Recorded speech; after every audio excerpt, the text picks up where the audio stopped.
We are in Derech Hashem, and we're on page 625. We're charting a brand new chapter. It's called Chapter 7, the Periodic Service. So here we have the Ramchal introduces a category of mitzvot that are cyclical in nature.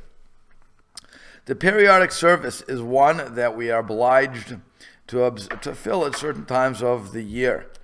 And he explains it does not include daily mitzvot, which is a topic already discussed, but only those that occur on specific days of the year. Their specifics are the cessation of work on Shabbat and the sanctity. And let's understand that when we're talking with work, we're not talking about what you would define as work. It's rather what the Torah defines as work, which is more creative, or it doesn't have to be creative in energy, but it's normally that, in other words, plowing, seeding, watering, all those things, as opposed to if I'm going to, let's say I was a meat cutter, then, or as a rabbi when I'm working on Shabbat, it's not that sort of work that's forbidden. The other type of work that's forbidden are those 39 categories which have to do with the Beis HaMikdash, with the Mishkan, excuse me. He also explains that the prohibitions of Shabbat and his positive commandments, and he's going to explain it. So the cessation of work on the 10th of Tishrei, which is Yom Kippur, and its abstinences, that we can't eat, drink, or engage in marital relations, you can't anoint yourself with oil, and you cannot wear leather shoes, because that was all signs of comfort or giving into your animal instincts than your heavenly, than your holy part of us, the neshama. The cessation of work on Yom Tov, and normal Yom Tov, and its sanctity. The laws of Chol HaMoed, which are the intermediate days of Yom Tov, the days in between Sukkot and Pesach, we're not allowed to do certain works. You can do other things, but really, if you can take that vacation, you should take the vacation. And then the laws there's a whole bunch of laws that would forbid us from doing that on Chol HaMoed. So Chol HaMoed is not just a weekday of the between days, a vacation day, but really there's a lot of laws that go with that. So that's what he's talking about. The observance of the laws pertain to chametz, the leaven products, and matzah at their appropriate time on Pesach. The mitzvah of shofar at its appropriate time, Rosh Hashanah. The mitzvah of sukkah and lulav at their appropriate time, namely on Sukkot, and the observance of Rosh Chodesh, the head of the new month, which is every month, 12 or 13 times a year. Chanukah coming up, and Purim also coming up. And we will now explain their concepts, he says. So the Ramchal will begin by explaining the nature of these mitzvot in the context of one serving Hashem. He will not simply be reviewing the laws of these holy days. The reason he doesn't do that is he says you have a Shulchan Aruch, according to Jewish law, you have a Kitzur Shulchan Aruch, you have a whole bunch of things. He actually in his time didn't have a Kitzur Shulchan Aruch, but you have a whole bunch of things that you can do. By all means, go and look it up if you want to know the laws. We're on page 626. The overall concept of Shabbat is the following. We have already explained above that the nature of this world requires that what is in it should be of a mundane nature, not holy. And he says Hashem created a world filled with the mundane as a challenge to man to sanctify it by using it in the service of Hashem. Yet on the other hand, it is also necessary that some sanctity be imparted to created beings, so that the darkness will not prevail over them too strongly. And he explains, besides giving man a physical world for his service, Hashem also provides a special sheaf of holiness to one day of the week to help him in his struggle, so that he should not be overcome with the darkness of the physical body and of the corporeal world. So that's why he gives that. Fine. Now the divine wisdom appraised all of this with the ultimate of precision, the necessary degree of manifestation of the mundane, and the degree of this additional holiness. He says the mundane should not be too strong to prevent one from being able to choose good. On the other hand, the holiness should not be too strong, giving no one choice but to only do good. Either of these two will create an imbalance in one's free will. In other words, if anything is that clear, there is no free will anymore. We have to always maintain the free will. He set the proper limitations for all of this, regarding the aspects of quantity and quality of the place and time, and regarding all the discernments that must be made among existing beings. So he explains there could be additional holiness on certain days, such as Shabbat and Yom Tov, or in certain places, the land of Israel, or the Beis HaMikdash, varying concentrations of holiness. Shabbat has more sanctity than Yom Tov. The Beit HaMikdash is more holy than the rest of Israel.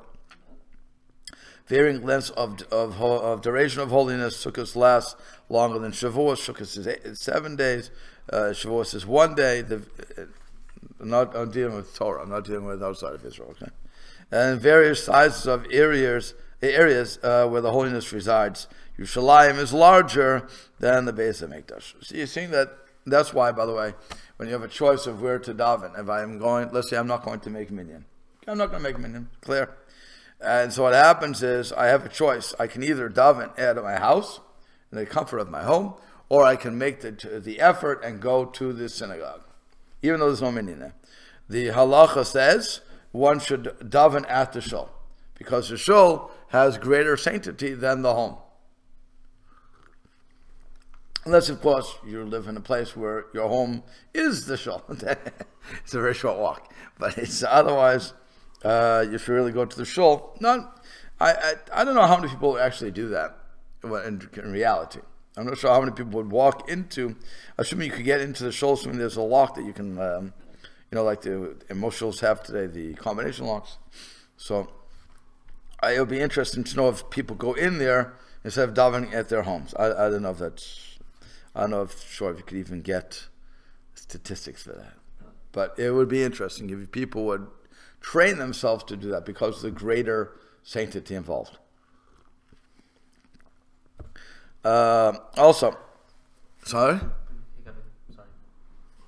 Sanctity is adjusted according to one's actions. For the fulfillment of a mitzvah leads to increased holiness, namely the opportunity for more mitzvah. Okay. So the Ramchal discusses the nature of holiness based upon time. Regarding the aspect of time, and this chapter concerns the divine service within the framework of time and the sanctity of time. The Ramchal here does not discuss here sanctity of place.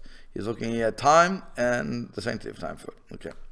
So regarding the aspect of time, the divine wisdom arranged the matter of the mundane days and the holy ones. Time in general, he explains, is meant to be of mundane nature, corresponding to a mundane physical world, while specified times of the year have a concentration of sanctity added to them. And regarding the holy days themselves, there are degrees of holiness, one above the other, as is suitable for each of them. So Rosh Chodesh, Chol HaMoed, Yom Tov, and Shabbos, as an ascending order. So again, you have the new month, you have the intermediate days of the festival, you have the festivals, and Shabbat. The highest level of sanctity will be the Sabbath. The second will be Yom Kippur, by the way. Second in order. So then he says, the divine wisdom arranged that most of the days should be of a mundane nature, and there should be holiness only for the amount necessary for man not to be overpowered by the darkness. He said there are many more weekdays to the year than there are holy days, because our main mission is to sanctify the ordinary days by using them for avodas Hashem, to serve Hashem. The holy days provide the extra sanctity needed to help in that mission. By the way, if you think about it, it's like vacation. And most of the time, when you're in school, I'm dealing with school vacations. Most of the time, you're learning in school, right? But about every month or 6 weeks, something like that, the school is smart enough to give some time off. Maybe a 1-day holiday here, a 3-day holiday there, a week in the winter, whatever it's going to be. If you're in college, you get a whole month in the winter, because they don't like, the reason that they do that is because they don't want to pay the heating bills. But I think that's the real reason. It's just sheep. Soft little minds could recover. No, I think it's because they don't want Billy eating. That's what I really believe it is. But who knows? There's no way for me to know that to be a fact. But if Trump can say what he says, I can say anything too. So Snowflakes might melt. Snowflakes might melt, right? Actually, they may freeze. But so what happens is, like I said, so you have these days during your time of work that's giving you time off, right? Gives you time to re-energize yourself. Because the concept is when I go on vacation, then I'm getting out of the grind, the normal grind that I'm in. Fine, and now I come back refreshed. So also, if I'm working 7 days a week, and I have no Shabbos to help me, or no holidays to bring me up to that higher level, well, I'm only going to be at most at that level that I got to during the week, converting all the mundane into the holy. It's very hard to keep that up. It's much easier to have a respite.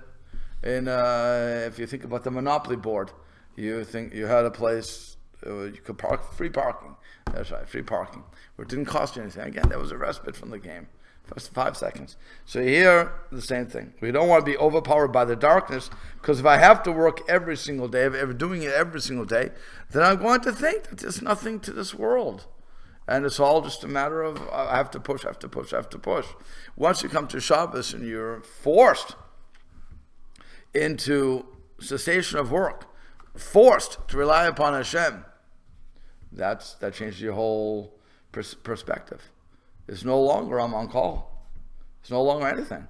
I'm stuck. I mean, if you're a doctor, you're a doctor. And if you're really on call, you're really on call. You can't do much. Then comes the life-saving thing. But most people aren't doctors. Most people aren't on call. So if I'm an accountant or I'm a lawyer, I turn off this wonderful toy. I turn off all the toys. We were at a restaurant, and the guy was, when I was in New York, my wife took a picture. I don't know why, but okay, she took a picture. The guy was with his 3 kids around him. He had the iPad, whatever his phone was. He was looking at the whole time like this, and he would talk. The kids here, and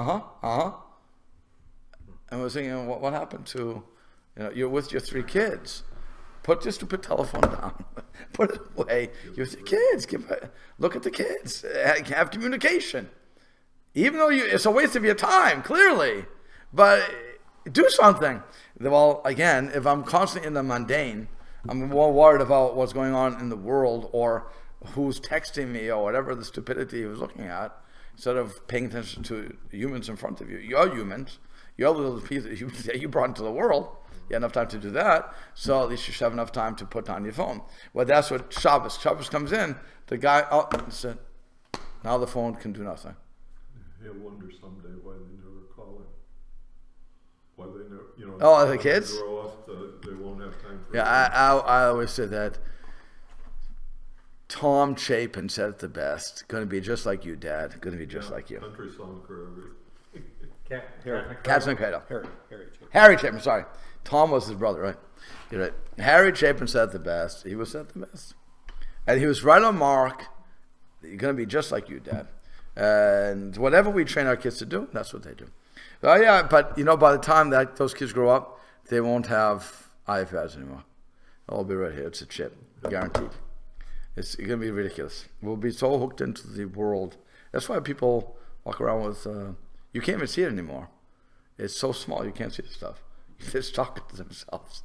I know, you can't tell if someone's just crazy or they got a cell phone. Hey, yeah, it's amazing. I told my wife, I was walking and I got real scared because the guy was having an argument up in front of me with himself. And I said, no, he's got a phone in there. Right, that's what I'm saying. You can't even see it. So they're talking, they're yelling, they're doing what they want. Everybody needs to know what he's talking about. That's very important. But that's the darkness.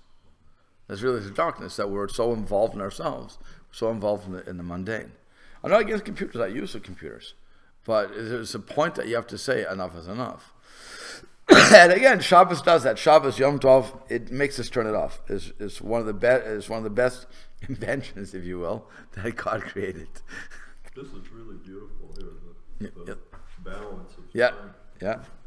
So he says, he also decreed that all the days should revolve through one quantified unit, that it may revolve throughout time in a cyclical manner. So he explains, in Torah thought, time is cyclical, not linear. The power of a moment is not temporary, but returns in regular, recurring intervals. For those who are into old TV shows, this was the concept of quantum physics, explained by quantum leap. Obviously, I know from physics, I know from quantum leap. But he explained it as it goes around in a circle. It's all cyclical. And there's no linear time. That's why he could jump from time to time to time, and it wouldn't be a contradiction. Whether or not it's true, I leave up to the producers and the real scientists. But it's an interesting concept. This is numerical value. Okay, so he says, this is the numerical unit of the 7 days. And he says, history revolves around the continuous cycle of the 7 days a week. This is so because of all of existence was created in 7 days, and its entire creation was incorporated into this numerical unit.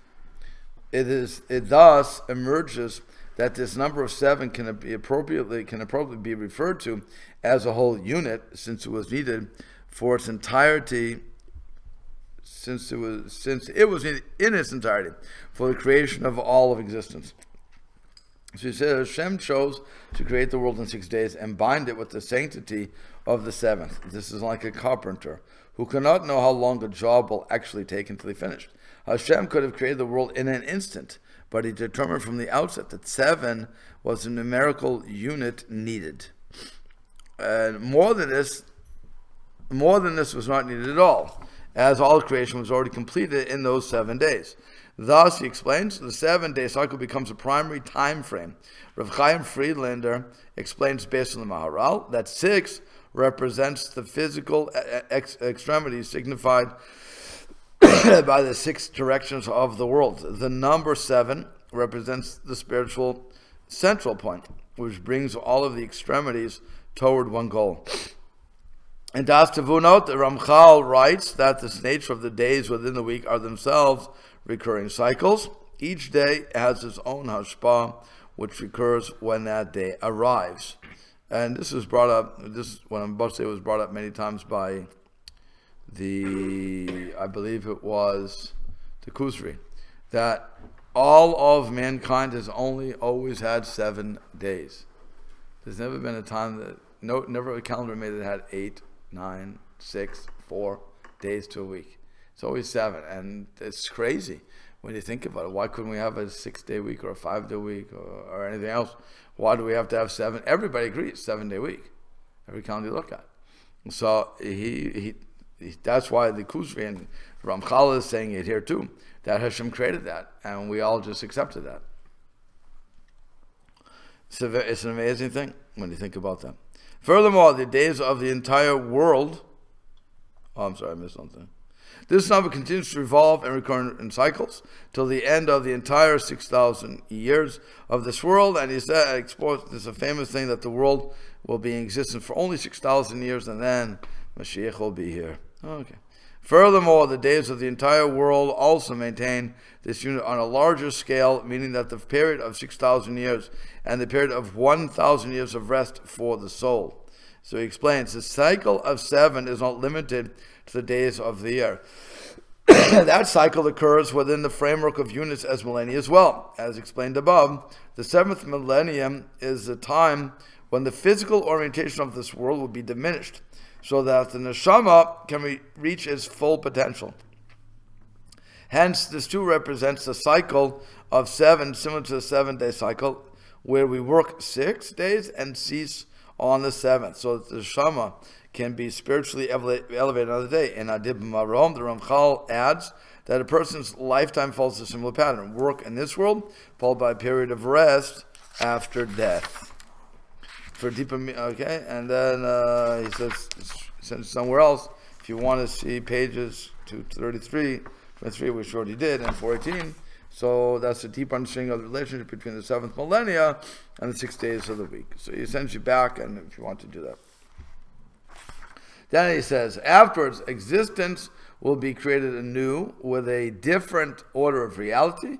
It was ordained by the divine wisdom. In Olam Haba is the time for receiving one's reward for the effort he has invested in this world. A person will no longer be oriented to physical needs, and the entire order of reality will reflect that.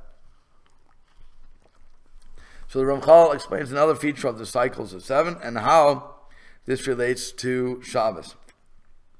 The divine wisdom intended that the end of every cycle should be one of holiness. He explains that the cycle of days ends with Shabbat. That of the years end with Shemitah, and the millennia end with the 7th millennium, which represents rectification of creation.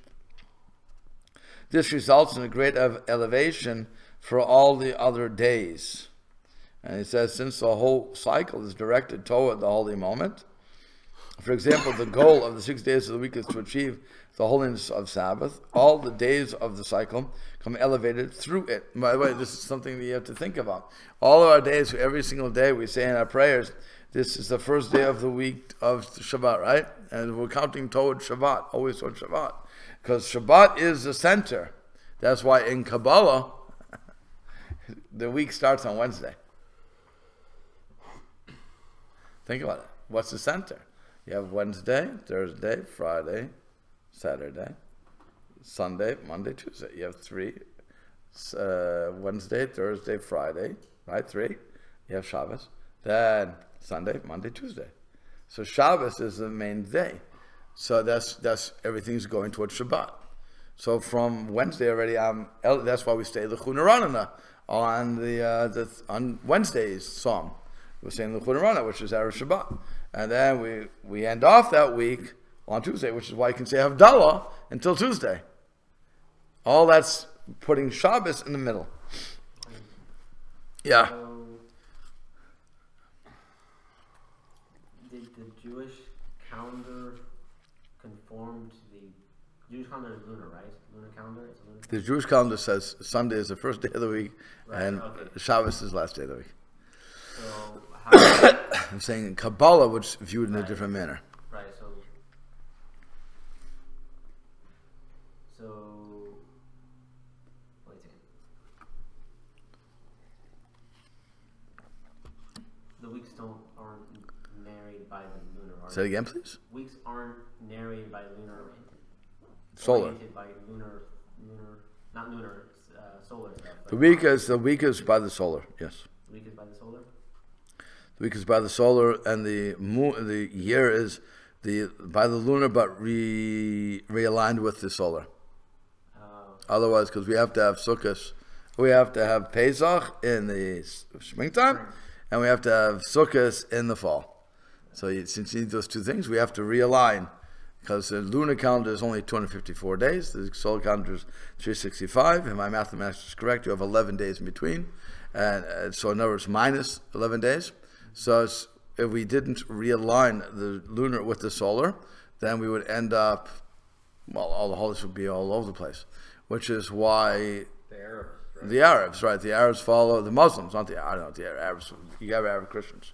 So but the Muslims, they only follow the lunar calendar, which is why their Ramadan is all over the place. Their holidays are all over the place because they don't realign. They don't put a 13th month in every once in a while. They don't realign. That's what I'm saying. There's no reason to realign for them because they're only following lunar. The Americans, the ones who follow the solar calendar, so they have to realign once every 4 years. 4 years. We throw in one more day. Because it's 364 and a quarter, right? So every 4 years, we have to throw in a full day. That's when you have February 29th. Right. That's a leap year. Mm-hmm. It's all to keep everything in order. Otherwise, our summer would be in the winter. Ultimately, Yeah, Australia. Well, I mean, compared to I'm saying it would move. Because you'd be losing a day every 4 years. So sooner or later, it would take a long time, but springtime would be in January. Potentially. But we realize, so it's not. Okay. Okay, so... Right. Okay, so it says results in a great elevation for all of this results in a great elevation for all the other days. He explains, since the whole cycle is directed toward that holy moment, for example, the goal of the 6 days of the week is to achieve the holiness of Shabbat. So Shabbat, all the days of the cycle become elevated through it. Oh, I just said that. Okay. For although the majority of them are of a mundane nature, with only 1/7 being holy, which is what is necessary for this world, as we have mentioned, nonetheless, from another perspective, since this portion of holiness is the end of the cycle and its completion, subsequently the whole cycle is rectified and elevated through this completion of holiness, so that all the days of man emerge sanctified. So he explains, even though the day of Sabbath, the Shabbos day, represents only a small fraction of what is contained within the week, it is nevertheless provides enough time-bound sanctity to allow one what he needs to sanctify this physical world. Since the 7-day cycle culminates with Shabbat, the entire cycle comes sanctified through it. Shabbat thus becomes the source of holiness for each day of one's life. And the Ramchal writes that the other days of the week become rectified through Shabbat to the extent that some of the sanctity of Shabbat is imparted to them. Okay, so that's what we have to remember. The interesting thing is, by the way, if you keep Shabbat properly, then each week you should be on a higher level. That's the point of this. In other words, if I'm taking the shefa that I was with every single day, so that's supposed to be bolstered, no. Bolstering? Yeah, I guess. Yeah. A booster shot. That's supposed to be a booster shot. I'm sorry, Shabbos is the booster shot for those things. So but I'm supposed to go higher and higher and higher and higher. I should never be remaining level. That's the point. Because if I'm remaining level, I'm going down. That's for everybody, by the way. I don't know, Jewish or non-Jewish. That's the same thing. If the more we go high, the higher we are, the more we sensitize ourselves, the better, the more holy we can be. And if you really need proof of that, just look to what's going on in the world. Because originally, in 1970, I'm going back 40 years. You're shaking your head. 40. I'm saying I'm going back 40 years. 40 years ago, when you would say the word gay, it didn't mean homosexual. Right. It was a different thing. It meant happy. Right. Yeah. If you go back more, and so on and so forth, gay was a good word. It was a very, it wasn't one of the words that you would be opposed to. Okay? Then our sexual morals were totally different. Divorce was nowhere near where it is today. Nothing was where it is today. We never thought we would elect a reality star who lied continually. But we never thought the other guy would lie more. We saw politicians as not totally dishonest. I'm talking about before Nixon. Lived in Chicago. I don't know. I never heard of Chicago when I was growing up. But I certainly not the Windy City and all these other Michigassen. But what I'm saying is we looked to our police as people who were upstanding. We looked to our teachers as people who were trying to give over something truthful. We never saw things the way they are today. In school, the worst thing you did was to... class. Yeah, I mean, that's what it was. Nobody was carrying guns. Nobody was doing things. We didn't have to have... what do they call it? The things you walk through in the airports.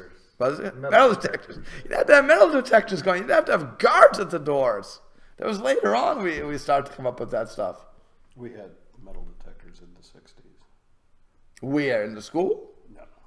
I'm saying in schools. I'm saying in schools. Mostly just airports.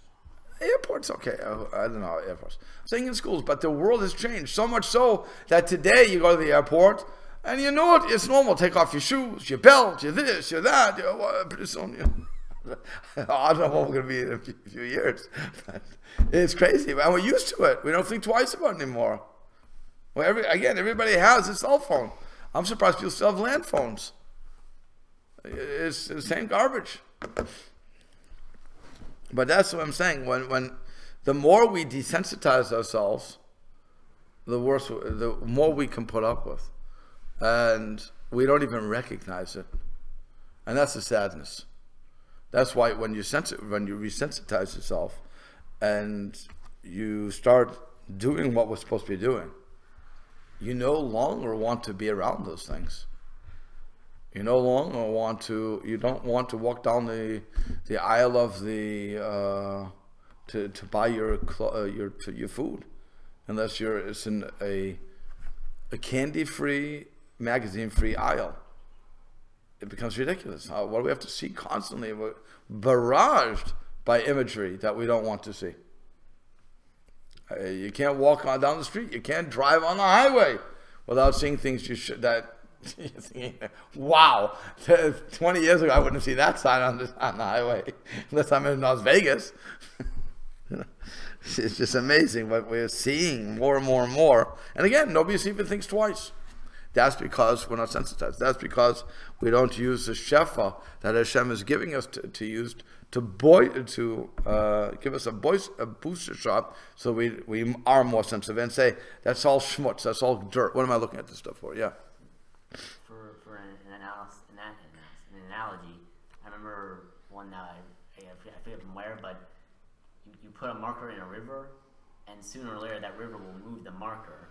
Or no, you put a marker in the river that won't move, because stuff moves in the river. Right.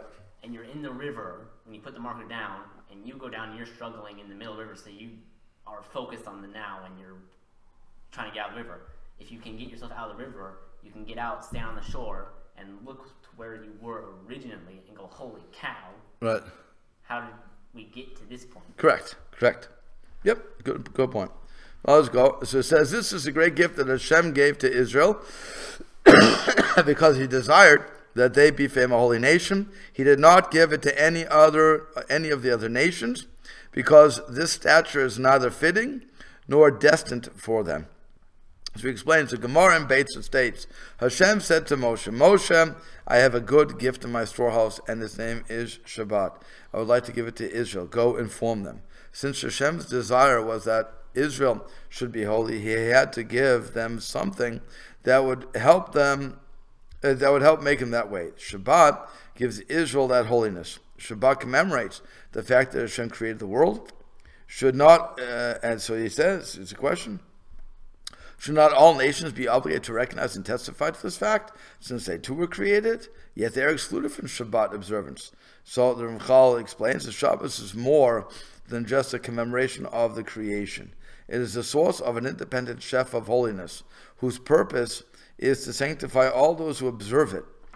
Only Israel is associated with sanctity, not the other nations, because the other nations were not commanded to do it. As a matter of fact, they were commanded not to keep Shabbos. Okay, so the Ramchal explains why certain actions are forbidden on Shabbat.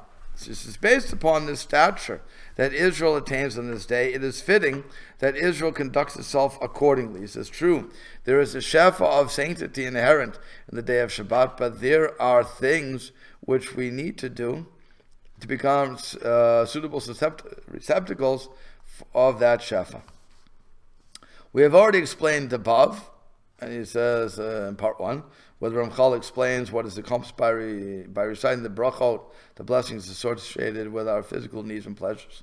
We already explained above that the involvement with the world is what binds a person to physicality and bases his nature of who he is and lowers him to the stature and nobility that he should be worthy of.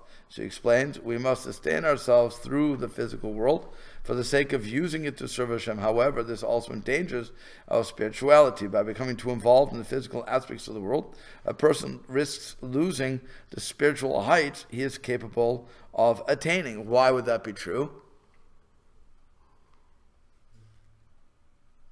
What do you think? If I'm involved in the physical, why would that endanger my spiritual? Because you're not thinking about God, you're not concentrating on the things of God, and you're wallowed in a mire. Good. The thing would be, whoever has the most toys at the end wins. Right? Yeah? Wait a second. I was going to say for that was physicality and spirituality are two completely different things, so you really can't be fully in one and not lose the other one. If you're 100% in physicality, then you can't be spirituality. Well, that's true. That's, yes, if you're totally in physicality, you can't be in spirituality, and the same with the other way. If I'm totally in spirituality, I can't have physicality. But we're supposed to use the physical world in order to elevate it to become more spiritual. Yes, that's what we're saying. That's what we're using as we're not right. We're using as the synthesis. We're not supposed to be ignoring everything. We're supposed to be utilizing this world. That's why we cut a tree, we made paper, we wrote words on it so we can study the words, right? We took that physical and turned it into a spiritual. That's when this book, this computer now has all words of Derech. Well, the computer doesn't have it. It's allowing Derech Torah to be thrown out to the net, and that makes the net a holy endeavor. For those who stick to only my classes, okay. Midwest Torah Center. But think about that. We have the opportunity to, and that's the point of this whole book, to turn the physical into spiritual. But we're not supposed to remove ourselves from either world. We're supposed to use them in together. What's it called? In tandem. We're supposed to use them in tandem. Okay. Oh, I'm sorry. What were you saying? Yeah, just maintain a balance. Right. The balance of learning and doing. Right. That's what you're doing. Right. Even in the physical world, there's times where you can think about God. You know, anytime you get a break, you can start thinking about God. Oh, see, I'm going to correct you. It's not when I have a break. It's every time I should be thinking of God, even when I'm busy. Every single moment of the day, I should be thinking of God. Those are opportunities. Right. If I'm going to just wait till I have time, I'll never have time. Never. You'll never have time. It's like the old saying, if I'm going to wait till I can afford to have children, I will never have children. If I'm going to wait till I can afford a wife, I will never get married. It's clear. You can never afford a wife, assuming that you're going to work, and she's staying home, or even if both of you are working, by the way, you can't afford what you want. You're going to get a house, you're going to get a dog, you're going to get a car, you're in debt. Because by the way, if you have no kids, normally they want to spend their money somewhere. So people like to spend money. And if they don't spend money, it stays in the bank. And then they drop dead, who gets the money? The state. So you lose no matter what. You really do. So that's the thing. If you're going to wait until you can do something, you'll never do it. So the same thing with God. If I say, God, I have to put you on hold. I have to do my work. So right now I'm going to push you to the side. That's a very pagan concept. As a Jewish person, I constantly have to be thinking of God. I constantly have to be working within that realm, which is why I'm constantly making my physical spiritual. That's why when I have a meal is for my stomach, okay? And it's for me to have energy. But why am I having the energy? To work for God. Okay, now, before I have that food, I have to make a blessing over it. And now I've elevated that food to a higher level. So now I'm putting in premium gas instead of Rotgut gas, okay? What do they call that? Regular. We all can get regular gas is cheaper. But if I put it into my high performance engine, it's going to cause pings and other gas. Okay, so by the way, this would apply for any engine. If I put premium into most engines, the engine will run better. Because you know that you're putting in better gas. The only exception to that may be a lawnmower. Yeah, what were you going to say? put gas in the car, it'll run better than if you put ethanol in the car, which is essentially a better version of whiskey. Okay, but the car is a gasoline. Right, but the actual gas that cars are supposed to run on, as opposed to something like ethanol or something. Right, I'm saying, if you put in the premium gas, the premium gas is the best you're going to get from our 93% octane, whatever. It makes your, so if I have a piece of garbage car, there's a junk box, we call it in the old days a junk box. I don't know what they call it today, whether they still call it junk box? Junkers, beaters, right? All those things, the engine will go better. And that's what doing, so when I make a bracha, I've now elevated my food from the nothing gas to the good gas, the ethanol, to premium. I was thinking like when you get a spare moment. You know, Again, there's no such thing as a spare moment. That's my point. There's no. Well, you gotta make it. You gotta make a spare moment. No, your whole Constant mitzvah. your whole world has to be seen through the light of I'm serving Hashem. So that way, when I'm at work, I'm serving Hashem. That way, when I'm eating, I'm serving Hashem. When I'm sleeping, I'm serving Hashem. When I'm exercising, I'm serving Hashem. It all becomes service of Hashem. If I can keep that in mind, and that's what I have to do, I have to train myself to do that, then what I'm doing is l'shem shamayim, is for the sake of heaven. And then my whole world, my whole life is l'shem shamayim. If I divorce myself from that, then I'm cutting myself off. And now I'm trying to carve out time. It doesn't work. It's not as effective. Actually, it's not effective at all. Because again, you may not have time. It's like the guy with the cell phone when he could have had time with his kids. And I'm not saying he didn't have time with them. He was speaking to the kids. I saw him speaking.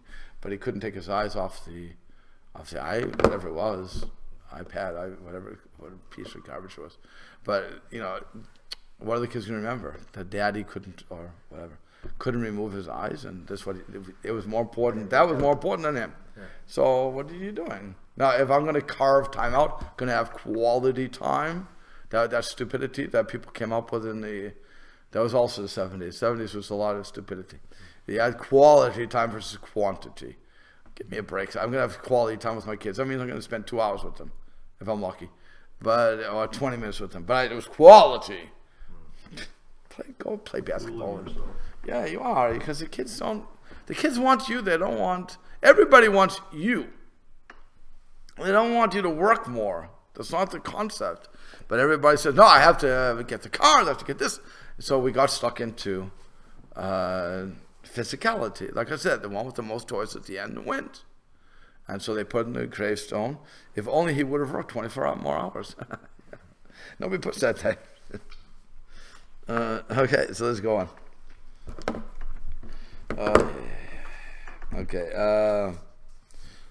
So we're here, right? What do I get to? I get lost when I get off these things. So what do I get to? I think you're at the bottom of 632. Okay. So, it is from this involvement that a person must detach himself on Shabbos, since his nature is being elevated from what it was during the week, and he must hold himself in the appropriate manner at this level. Oh, that's what I was saying. Okay. He says, in this manner, a person is able to receive Hashem's great gift of the holy sheaf of Shabbat. Indeed, it is impossible to completely detach himself from the physical and its involvements, because he is nonetheless living in this world, and the bonds of physicality are upon him. So he says, a person cannot completely refrain from eating, drinking, sleeping, having a physical body, and living. The physical world forces a person with the responsibility to maintain some physical activity. Nevertheless, the divine wisdom appraised the appropriate degree for his detachment from the physical on Shabbat, and the necessary degree for his retaining the physical. He says, Hashem appraised to what extent one might detach himself from the physical world in order to be elevated by the sanctity of Shabbat, and to what degree one's physical tendency will not impede his receiving that sanctity. Therefore, the divine wisdom commanded that he detach himself to that degree that is appropriate for his detachment, and warned him against failing to detach himself. This is in reference to all the category of all the malachot that were forbidden on Shabbat. He says, besides being a commandment to detach himself from those physical activities, there is severe punishment awaiting those who fail to do so. And that's where we'll stop. Okay, today we'll stop there.